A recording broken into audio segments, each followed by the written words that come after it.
सीधा लिए चलते हैं लखनऊ, जहां पर सपा कार्यालय में अखिलेश यादव प्रेस कॉन्फ्रेंस कर रहे हैं। क्या कुछ कह रहे हैं, सुनवाते हैं। के लिए भी हमारे ये मददगार बनते हैं। आदरणीय उदय प्रताप सिंह जी का स्वास्थ्य बेहतर रहे, इसी तरह हम लोग को गाइड करते रहे।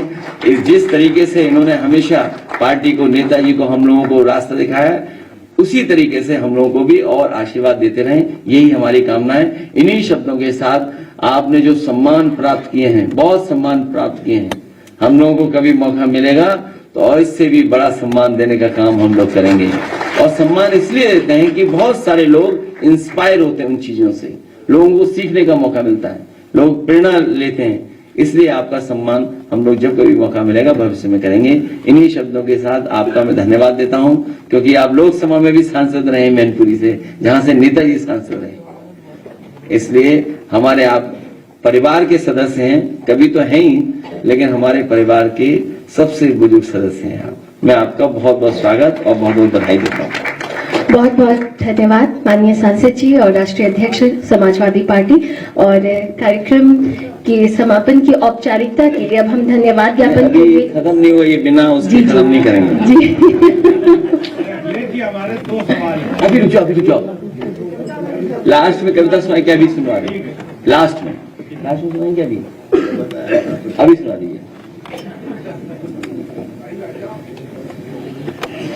तो ऐसा था, एक ये और एक इंग्लिश से जो हिंदी की थी आपने, उसकी हाँ, यस करेक्ट। देखिए, ऐसा है कि जब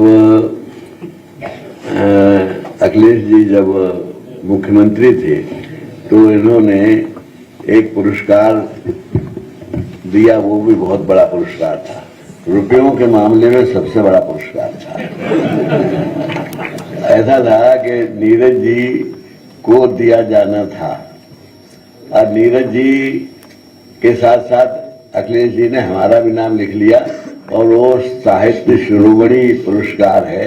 वो पैसे के मामले में सबसे बड़ा पुरस्कार हमें जीवन में मिला है। इतना पैसा इकट्ठा हमने कभी देखा भी नहीं था।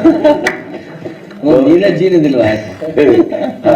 वो खैर आपने दिया और उन्होंने दिलवाया, वो मैं कह रहा हूँ कि ये तो मिले, लेकिन आज के पुरस्कार की दूसरी चीज है। ये वो बात जो कविता थी, वो भी यश भारती पुरस्कार जब नेताजी ने अपने हाथ से हमें दिया, और जैसे आपने अभी कहा वैसे कहा कि कुछ कविता सुना दो, तो उस वक्त फौरन मेरे मुंह से निकल गया कि क्या वक्त है आज उसके ही साए में खड़ा हूं, जिस पेड़ से कल मैंने कहा था मैं बड़ा हूं। तो वो मैं उनका टीचर रहा तो मैं बड़ा था उस समय, फिर वो हमारे नेता हुए तब वो बड़े हो गए। तो इस तरह से ये बदलता रहता है और ये जमाना। और एक बात और ये है कि झंडा गीत में नेताजी ने मुझे बताया कि ये बातें पिरो देना चाहिए। तो जो बातें उनने विरोधी जो बताई, वो मैंने सब उसका वर्सिफिकेशन कर दिया, वो ऐसी हिट हुआ झंडा गीत, और आज भी चल रहा है। तो मेरे कहने का मतलब है कि कविता जो है वो प्रेरणा, हम कवि जो है वो जनता ही से प्रेरणा लेता है, कहीं और से ज्ञान लेता है और कविता कर देता है। उसमें मेरा श्रेय उतना ही है जितना आप सबका है। बहुत बहुत धन्यवाद।